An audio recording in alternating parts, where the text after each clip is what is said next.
விழுப்புரம் நகரத்திலே இந்திய குடியரசுக் கட்சியின் விழுப்புரம் மண்டல மாநாட்டின் சார்பாக, மண்டல அமைப்பின் சார்பாக இங்கே ஒரு கண்டன ஆர்ப்பாட்டத்தை நடத்தி கொண்டிருக்கிறோம்.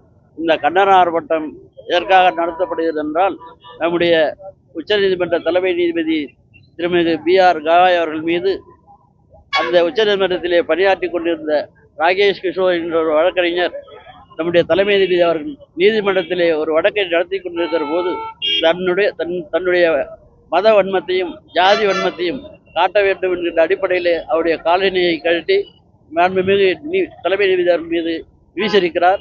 அதிர்ஷ்டவசமாக அவர் மீது படவில்லை. ஆனாலும் கூட இந்த நிகழ்ச்சியை நாங்கள் வன்மையாக கண்டிக்கிறோம். மேலும் இந்த தாக்குதல் என்பது ஒரு தனிப்பட்ட B.R. கவாய் மீது மட்டுமே தொடுக்கப்பட்ட தாக்குதலாக எடுத்துக்கொள்ளாமல், இது இந்திய அரசியலமைப்பு சட்டத்தின் மீது தாக்கப்பட்ட ஒரு தாக்குதல், இந்திய நீதிமன்ற மாண்புகளின் மீது தொடுக்கப்பட்ட ஒரு தாக்குதல் என்ற அடிப்படையிலே அந்த தாக்குதலை தொடர்ந்த அந்த ராகேஷ் கிஷோர் என்கின்ற அந்த வழக்கறிஞர் மீது உபா சட்டப்படி, அதாவது தேசிய பாதுகாப்பு சட்டப்படியும் மற்றும் அவருடைய வழக்கறிஞர் தொழிலை உரிமத்தை அகில இந்திய பார் கவுன்சில் நிரந்தரமாக ரத்து செய்து அவரை வழக்கறிஞர் தொழிலிருந்து அப்புறப்படுத்த வேண்டும் என்ற கோரிக்கைகளை வலியுறுத்தி இந்த கண்டன ஆர்ப்பாட்டத்தை இன்றைக்கு நாங்கள் நடத்தி கொண்டிருக்கிறோம் என்பதை இதன் மூலம் தங்களுக்கு தெரிவித்துக் இது அடுத்த கட்ட நடவடிக்கை என்பது இந்த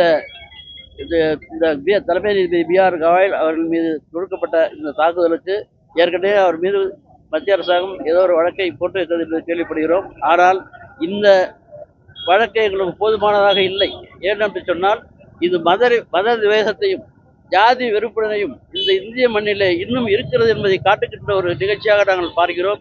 எனவே இந்த ஜாதி கொடுமைகளும் மத கொடுமைகளும் இந்த மண்ணிலே இருந்து விடுபடுகின்றவர்களே வீழ்த்துகிற வகையிலே எங்களுடைய குடியரசுக் கட்சியுடைய போராட்டம் தொடர்ந்து நடைபெறும் என்பதை இதன் மூலம் தெரிவித்துக் கொள்கிறேன்.